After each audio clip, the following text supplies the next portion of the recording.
كان يا مكان.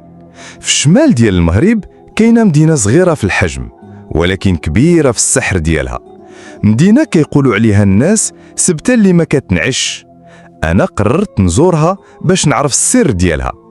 من اول خطوه دخلت فيها البحر شدني بجماله، واسع زرق وكيعكس الشمس بحال المرايه. قلت فراسي هنا البدايه، مغامره مختلفه. مشيت نتماشى في الكورنيش، الزناقي نظيفه، النخل كيهز راسو الفوق والناس كيضحكوا ويتصوروا. العائلات كتمشي مع وليداتها والسياح جايين من كل بلاصه كيكتشفوا المدينه. سبتها فيها بزاف المعالم اللي كيسحروا العيون، من القلاع القديمه اللي شافت معارك وتجار، الكنائس بزخارفها، والقصبه اللي كتطلع على البحر بحال الحارس ديال المدينه. مشيت لواحد البلاصه عاليه، شفت البحر كامل من الفوق والموج كيدق في الصخور بحال موسيقى طبيعيه.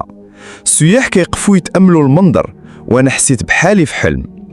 في النهار المدينه كتبان بحال جوهره، الشمس كتضوي على الرمال، الصوار كيعوموا في الماء البارد، وكاين اللي كيدير المغامره، الجيتسكي، الكاياك وحتى الغطس. كل دقيقه في النهار كتعطيك طاقه جديده. ولكن السر الكبير ديال سبته كيظهر في الليل. يا سلام على ليل سبته. منين كتسالي الشمس المدينه كتبدل وجهها، الاضواء كتنعكس في الماء، الشوارع كتولي عامره بالضحك والحركه، والموسيقى كتطلع من كل بلاصه.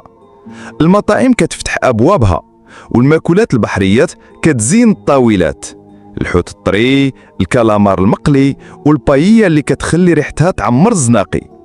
جلست في مقهى صغيره مقابله للبحر، شفت سياح كيضحكوا وكيصوروا كل لحظه. حتى واحد السائح فرنسي جا عندي وقال هذه ماشي مدينه، هذه جنه على وجه الارض.